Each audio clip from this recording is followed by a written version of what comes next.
And here we go. Wait, take that again. Oh wait, no. No, sorry mate, it's too late. Good evening, afternoon, good morning, good night. I'm Joseph Viney, chief writer of BaDoink.io, here for Weird Sex News Part 6. I've forgotten what it's called. The Donald. The Donald. And we'll find out why, I imagine, no, later on. I'm sure that's how these things tend to go. Excellent. Let's kick things off. Hello. Hello. Second-hand car indeed. Now, traffic is one of modern life's most annoying traits. Right after 30-second YouTube ads and places that stop serving alcohol after a certain time, or indeed places that don't serve alcohol at all. Have you ever tried to buy a pint in a church? It kicks off chaos. Chaos. Because everyone knows it's wine in a church. Well, whining. Life in a traffic jam can seem like R.E.M's video for Everybody Hurts. You know, the one where all you can think about is jamming a revolver against your temple and pulling the trigger repeatedly until your synapses finally flicker out. And that's just from listening to the song. Point being, in a jam, your mind can wander, and hey, who can blame you? So it's with a grand mixture of pity and, well, yes, we're going to make fun of her as well, that we bring you the story of one woman whose misadventures on the highways will have made her an urban legend. A British woman managed the admirable feat of smashing into the back of a van in a traffic jam after getting a little carried away while using a sex toy on herself. Whoa. In a car? In a car. The woman in question went from 0 to 60 in more ways than one and caused some serious damage to the vehicle in front of her by, I assume, in the throes of passion, jamming her foot on the accelerator. Done. Good God. After swapping insurance details quite hurriedly, I'd imagine, the owner of the van, which belonged to a fish company, quiet at the back. Quiet. Good. They checked their rear cameras and they were shocked to see the female driver wielding a rampant rabbit all the while. Good Lord. It's like Elmer Fudd. Wow. All involved were okay. Good. There was no damage done, apart from to pride, maybe.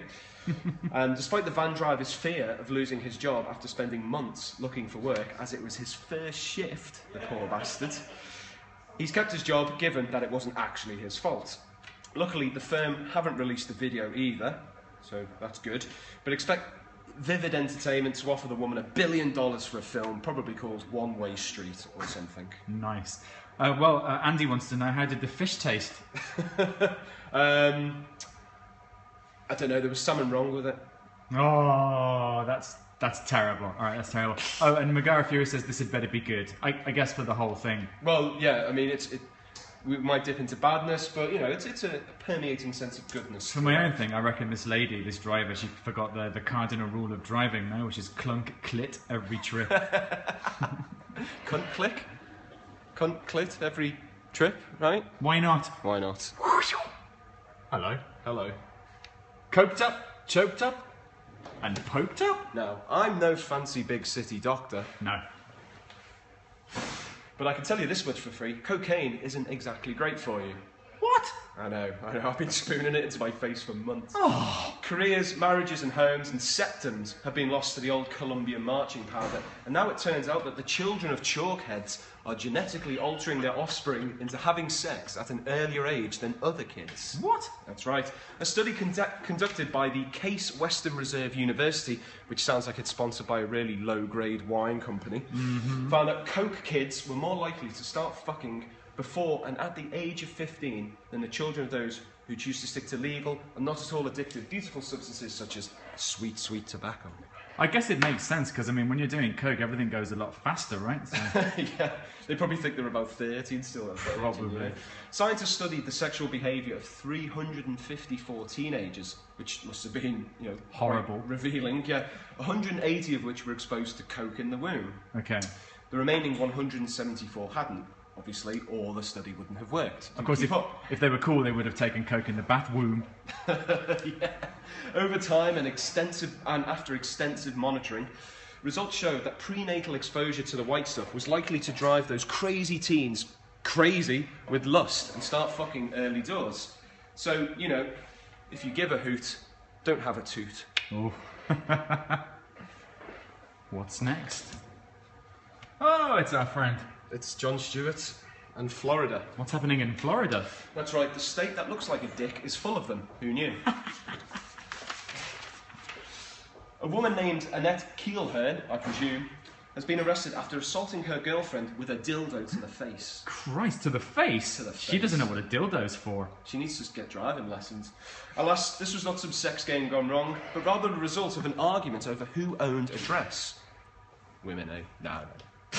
As it turns out, Keelhern's quite the little minx. She'd already served 3 years in jail after being found drunk and passed out in a car that contained 25 kilograms of cocaine, presumably on its way to pregnant women to form an army of malevolent sex teenagers. Of course, makes sense. And she was also arrested in June of this year for trespassing, probably into a dildo factory. Police were called to the couple's home after Keelhern's girlfriend wanted somebody on standby in case things got a bit hairy during the moving out process. So, you know, she seems like she's got a bit of a temper already. Obviously, things did get a little out of hand. This is the officer's report, to wit. While assisting the victim on a clothing assist... What's a clothing assist? What is it with police and the wholesale destruction of language? Maybe it means they help you to get dressed in the morning if your mum's not around. I do need that. The defendant grabbed the victim with one arm and used the other arm to pull a dress out of her hand that she said was hers. I then specifically told the defendant not to touch the victim and told her to just verbally say, as opposed to sending psychic signals, that she did not want her partner to take from the house because this is civil. Shortly afterwards, the defendant intentionally shoved a dildo, they're his quotation marks. Right. Maybe he thought it was like a flaming goose or something at this point, into the victim's face with her right arm while arguing who the dress belonged to. Blimey. Translation? Yeah. Shit went down faster than your mother. Wow. And she went down real fast, if I remember rightly. So no charges were pressed, and so it looks like she's got off with this scot-free. Wow, that's amazing. Andy here says that sounds like his kind of a woman. Who's? Andy. His. Yeah. Yeah, well, you know, the first ones are always the best. Yeah, that's right. And one day he'll find that out. You'll find out the true pleasures of the flesh.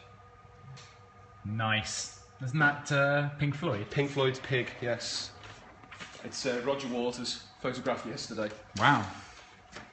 A 34-year-old California man was arrested after trying to recruit 18-year-olds to join his porn company at a county fair while impersonating one of their employees. Excellent. Excellent. Aaron Gimbert, and they're all the weirdos seem to be named Aaron, don't you think? Aaron Gimbert? Gimbert. Aaron Gimbert. That's a hell of a name. So Mr. Gimbert, Mr. Weirdo, was handing out cards and trying to get teenage girls to sign up to his production company called Big Pimping. Now, the reason this is called this is because I thought Pig Blimping was a decent little spoonerism. It's got nothing to do with the story. It is. Hence the picture. Look up spoonerism, all those people out there. The business card allegedly offered a bonus to girls, and this is a bit creepy, who signed up to join his company on their 18th birthday. Oh, dear, wow. The fair denied he was an employee and said they ran background checks on all their employees anyway, but when you think about it, how would that go? You go into the interview, sit down, oh, thank you, Mr. Gimbert.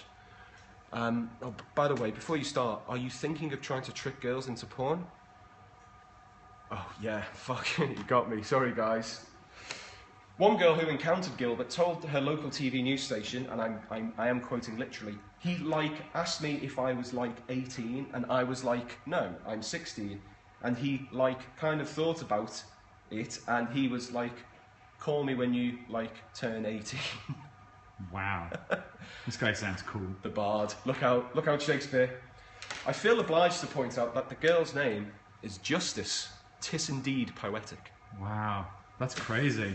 I mean, so a guy in California, 34 years old, isn't that illegal?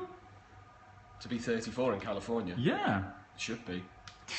What's the world coming to, Joseph? VR porn. VR porn. Hello. Donald Trump. That's Donald Trump. It's Donald Trump, but not as you know him, Jim.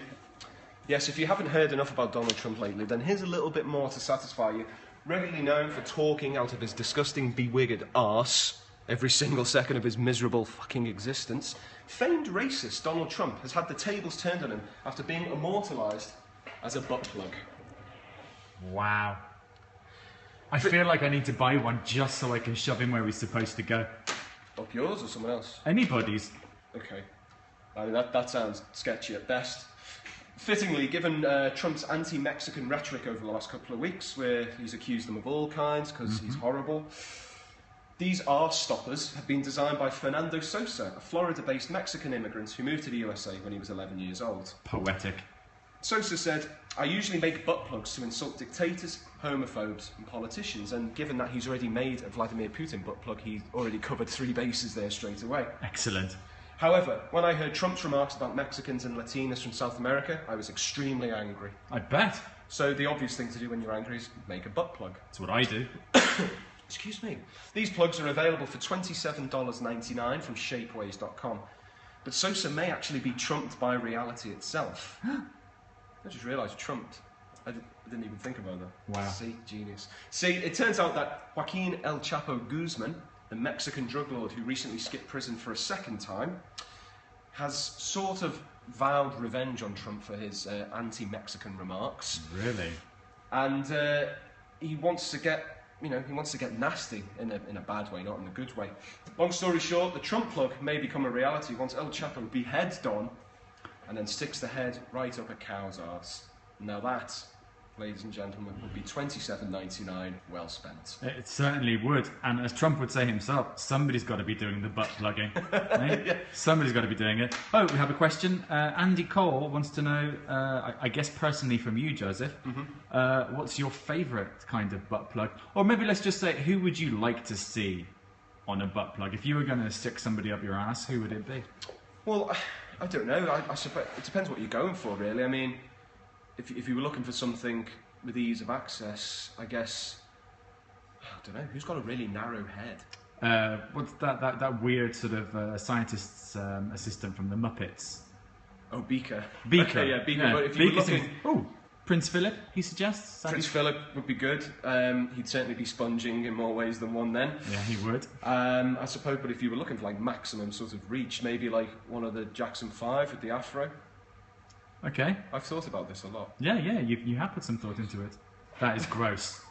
That is gross. That tongue movement is the worst thing I've ever seen. I think as time goes on and we do more weird sexing shows, I think I should get my own range of butt plugs. I think the next one we do, you should actually be wearing one while you do it. Welcome to... I don't think you have to pretend that somehow you're feeling it that way. Yeah, I don't think.